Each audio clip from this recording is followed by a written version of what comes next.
অচেনা আমি।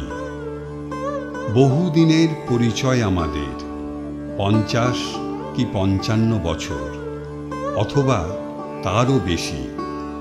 সারাক্ষণ সঙ্গে সঙ্গে ঘোরে, যেন আমারই ছায়া লেপ্টে আছে শরীরের সঙ্গে। প্রতিদিন সকালে দেখা হয় দাঁত মাজতে মাজতে। পুরনো আয়নায় ছবিটা ধূসর, ধরা পড়ে না চোখের তলায় জমে ওঠা মেঘের পাহাড়, অথবা অজস্র সাদার মধ্যে দু একটা কালো চুলের উঁকি ঝুঁকি।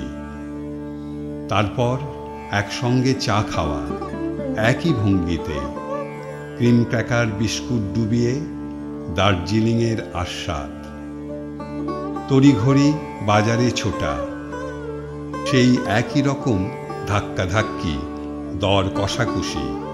ফিরতে ফিরতে মনের মধ্যে সেই একই অস্বস্তি, মাছওয়ালাটা কি আবার ঠকিয়ে নিল? অফিসে পৌঁছে প্রথমেই চোখ বোলানো আনন্দবাজারের খেলার পাতায়। এই বিরাট ছেলেটা কি দারুণ ট্যালেন্টেড, শচীনের সব রেকর্ড ভেঙে দেবে একদিন। ঘড়িটার ব্যাটারিটা পাল্টাতে হবে, সময় আর নড়তেই চায় না। 5টা বাজতেই বাইরে বেরিয়ে বুক ভরে নিঃশ্বাস। পেনশন নেওয়ার আর বেশি দেরি নেই। সবই চলে নিয়ম মতো, শুধু মাঝে মধ্যে জীবন্ত হয় শরীরের সঙ্গে লেপ্টে থাকা ছায়াটা। ভোরের বেলার আধো ঘুমে শুনতে পায় হরবোলা পাখিটার ডাক।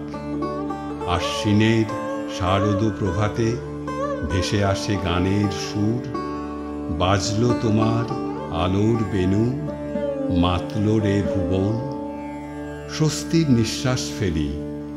বহুদিনের পরিচয় আমাদের, অথচ এখনো অনেকটাই অচেনা থেকে গেছি আমরা।